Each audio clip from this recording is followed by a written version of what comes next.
The Ferrari 488 is the car that killed off the naturally aspirated V8 found in the 458. Today we have this 488 Spider here, which means it's a hardtop convertible. The 488 gets a 3.9-liter twin-turbo V8, making 661 horsepower and 561 pound-feet of torque. It has a 7-speed dual-clutch transmission, rear-wheel drive only, 60 happens in under 3 seconds, and a top speed of over 200 miles an hour. This car had a base price of $285,000, but it was very easy to put well over 50 grand in options on this car. The specific one stickered for around $345,000. I find it very amusing. You can see how well optioned your Ferrari is by opening up the front trunk. There's this metal plaque that has all these lists of every option on the car. Also, for window stickers on Ferraris, there's so many options. They run out of space until at the very end, there's one line item that just says, other options, $23,000. So very expensive, very fast, very cool Ferrari. Let's hop in the car and see how it drives. Well, since this is a Ferrari, let's start by talking about how it is to drive.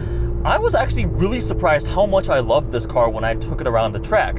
Originally, I was like, it's turbocharged. It can't be as good as the 458 with that linear power response. Well, telling you guys, I think it's actually better than the 458. The power is addicting. It's a ton more torque due to the forced induction, and it's not like you would expect like older turbochargers where you get nothing, lag, and all of a sudden it blows the tires off. It's actually a very linear power band, and I really enjoyed tracking it. It's very precise. It goes where you want it to go. It doesn't like understeer crazily. It puts the power down as a really advanced traction control system, stability control system. This is a very friendly car to drive.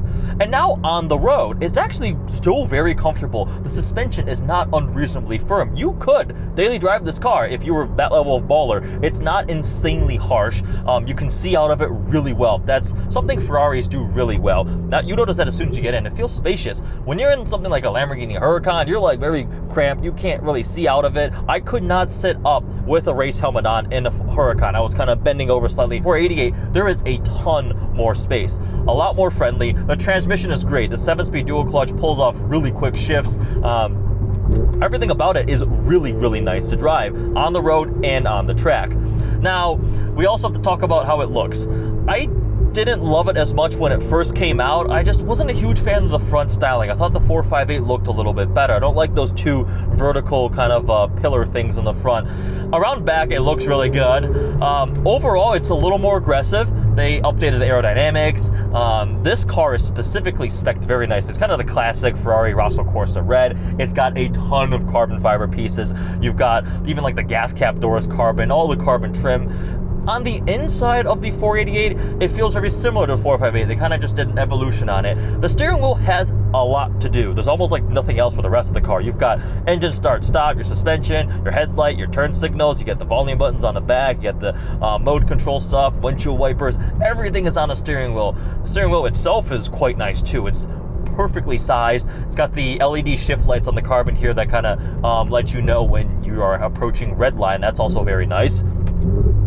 The inside of a Ferrari is obviously going to be a nice place to be. A lot of cross-stitching, leather, carbon fiber. And I think the biggest thing I touched on it earlier is how open it feels. You don't feel claustrophobic and crammed in. You feel like you can set up, even as somebody who's 6'3", you don't need to be a tiny little 5'10" Italian race car driver sized person to fit in a supercar like this. It's friendly. You could take it on a road trip if you wanted. The front trunk is very spacious. You can put a ton of stuff in there versus an all-wheel drive supercar like an R8 or a Lamborghini. There was a tiny front trunk. You can fit like a backpack in there and you're at capacity. This is more usable, more practical.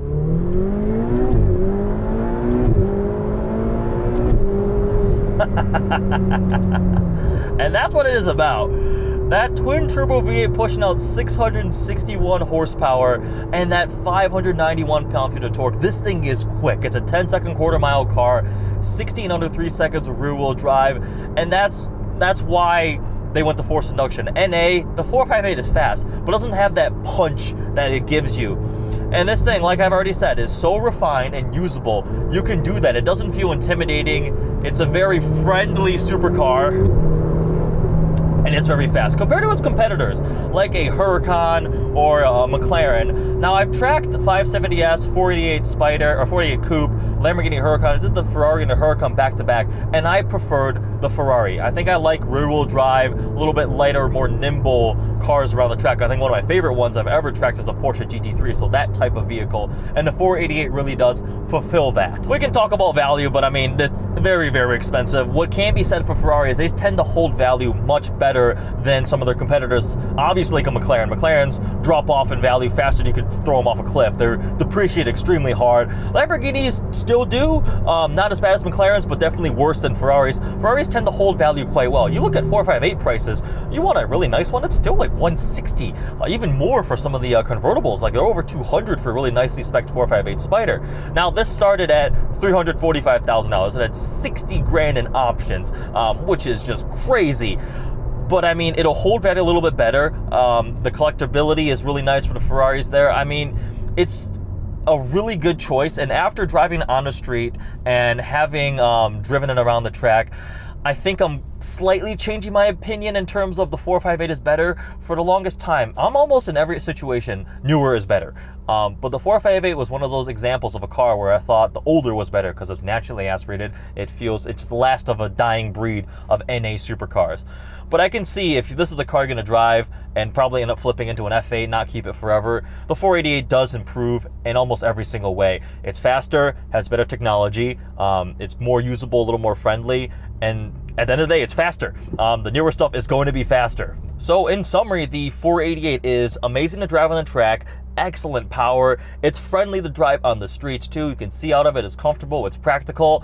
I can't really think of many things that I dislike about it. I don't love the styling, and I still, at the end of the day, even with an exhaust, I think the 458 with an exhaust sounds better. Those things just screamed. But in every measurable way, the 488 is a serious improvement. The F8 is going to be even more insanely powerful and capable, I believe.